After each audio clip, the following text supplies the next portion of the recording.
Come and join me explore the Singapore.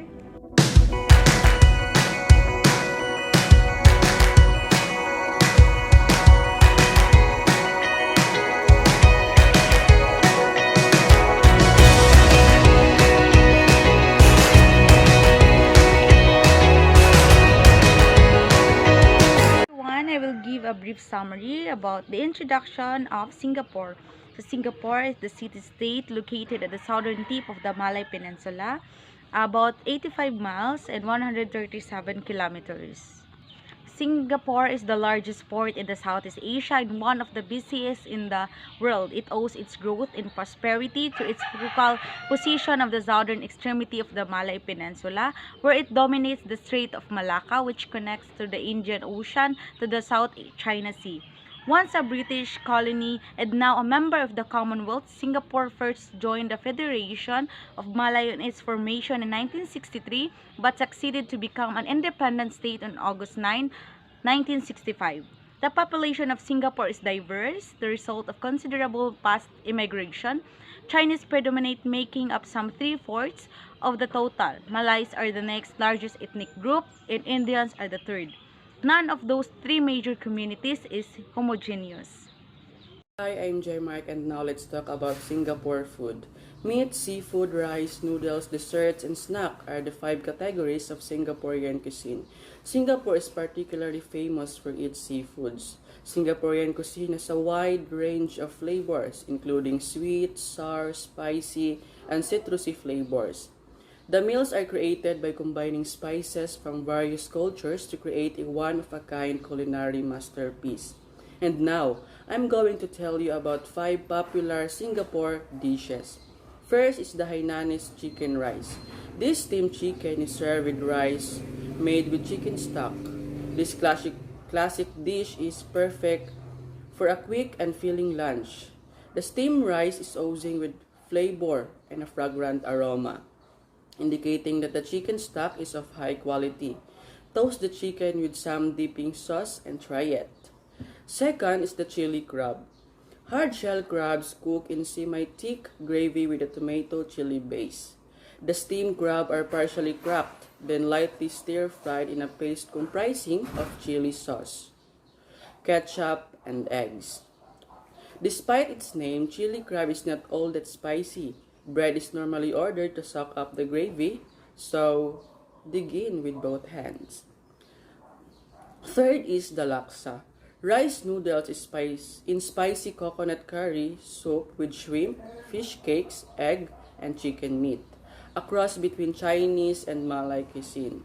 Laksa also has many variants, but the one in Singapore is the best, the Katong Laksa, with cut-up noodles. Cockles and tofu puffs are sometimes added. Fourth are char kway teow. Broad white noodles fried with black soya sauce, bean sprouts, fish cakes, clams, and Chinese sausage. You will find the dish in hawker centers and also in restaurants. Skilled chefs will add a smoky taste to the dish by cooking the noodles at a high temperature. And lastly, the Hokkien prawn mee. Stir-fried Hokkien noodles with prawns, slices of chicken, or even pork. Squid and fish cakes seasoned with soy sauce, vinegar, and chili. Each serving comes with sambal sauce and a lime wedge to tone down the oily taste. The Singapore version uses stick, that flat egg noodles. So, what are you waiting for? Let's have fun, eat, and be satisfied. Singapore tourist spot. The Merlion Park is the perfect spot to start your Singapore adventure. The famous half fish, half lion statue is not only in the nation's prominent icon. Its location also provides a stunning 360-degree view of the soaring skyline and world-famous structures surrounding Marina Bay. Gardens of Bay.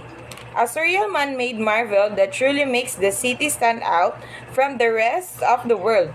The Gardens by the Bay was built to transform the Singapore as a garden city. The main attractions here are the 25 towering man-made super trees and two equally extraordinary biodomes. Universal Studios Singapore.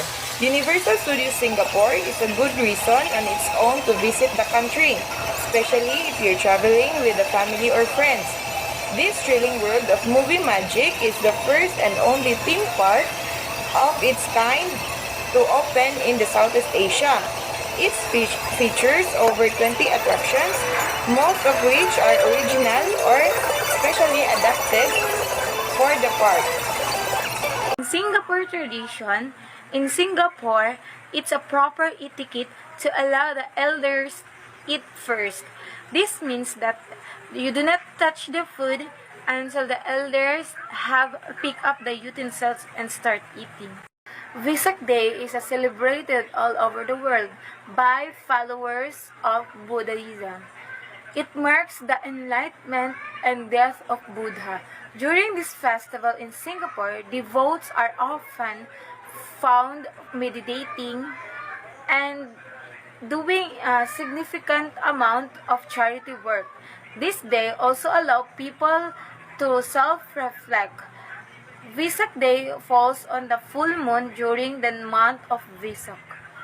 Lantern Festival or Spring Lantern Festival is the most popular festival in Singapore.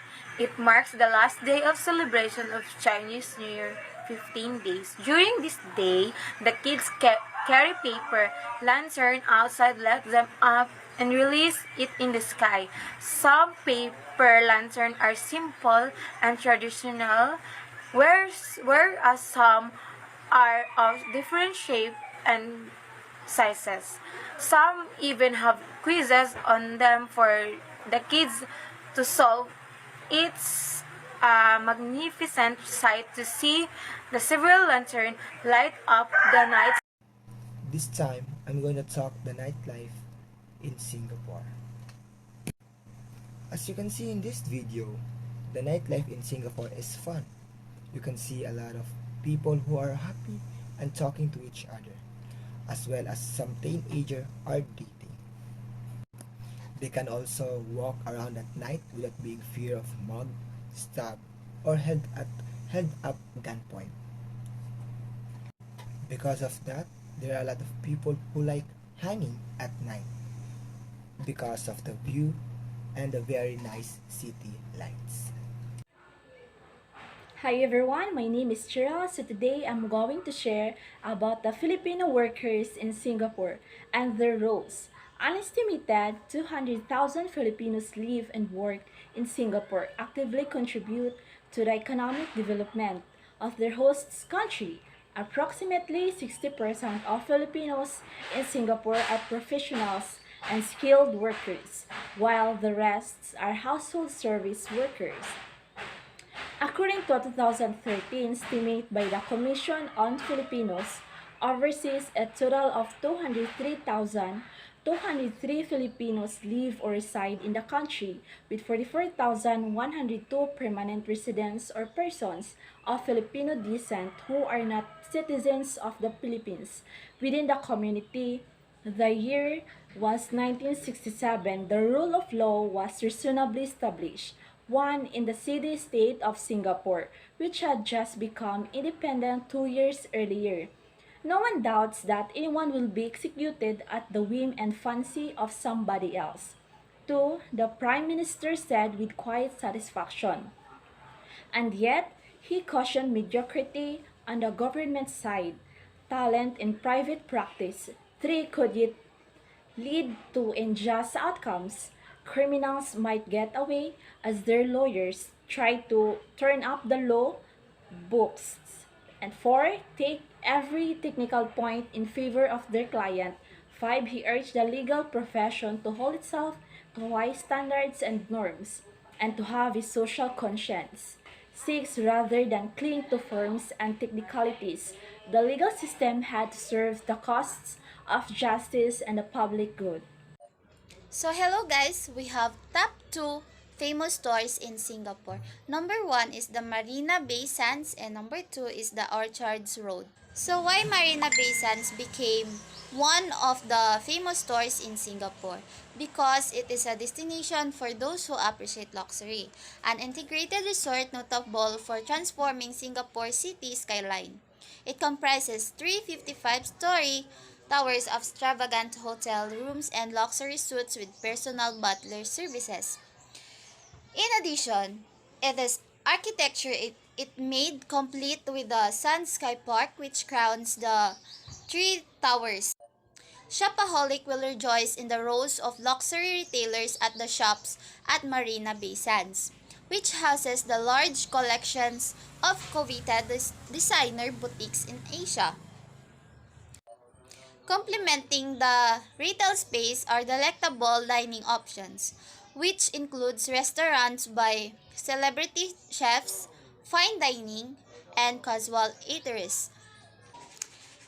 And number 2 is the Orchard Road.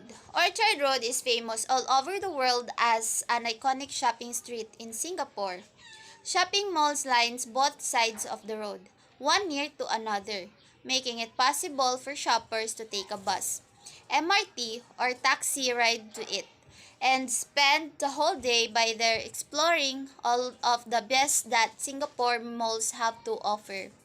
Probably, your one day is only enough for you to fully enjoy one or two of the mega lifestyle malls on Orchard.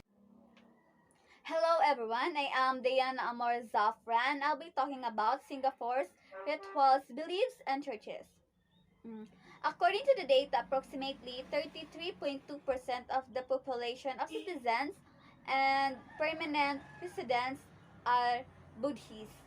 18.8% Christian, including 6.7% Catholic, 14% Muslim, and normally Sunni. 10% Taoism, 5% Hindu, and 18.5% identify as having no religion. And there are the rituals of Singapore has many rituals related to births and birthdays, weddings, and funerals. These are the three milestones of a person's life, and many rituals have involved around each of these significant events. Some are based on sensitivity and logic, other based on religion, percept, or folk superstitions. Our point is that the norms of the rituals are of secondary importance. Of greater significance are the moral values underlying these traditional practices. Example, traditionally, birthdays are not regarded as significant events in Chinese life until the age of 60. The Chinese usually use the Lunar New Year to mark their ages.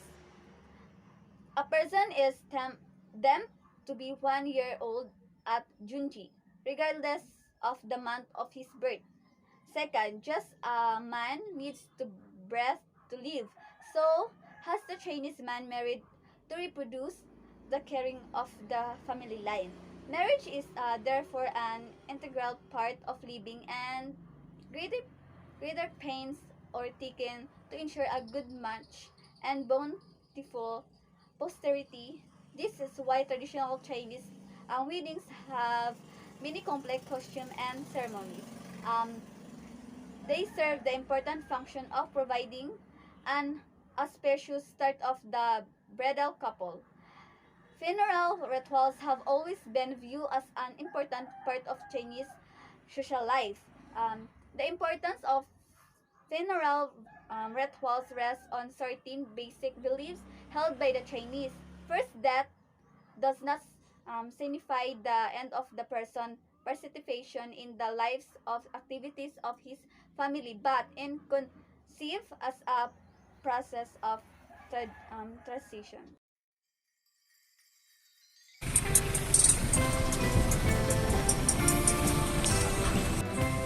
So this is in Singapore. They are right that Singapore is one of the beautiful countries in Asia. I agree because I heard that people there are very friendly. Aside from being friendly, they also have unique traditions. So what now?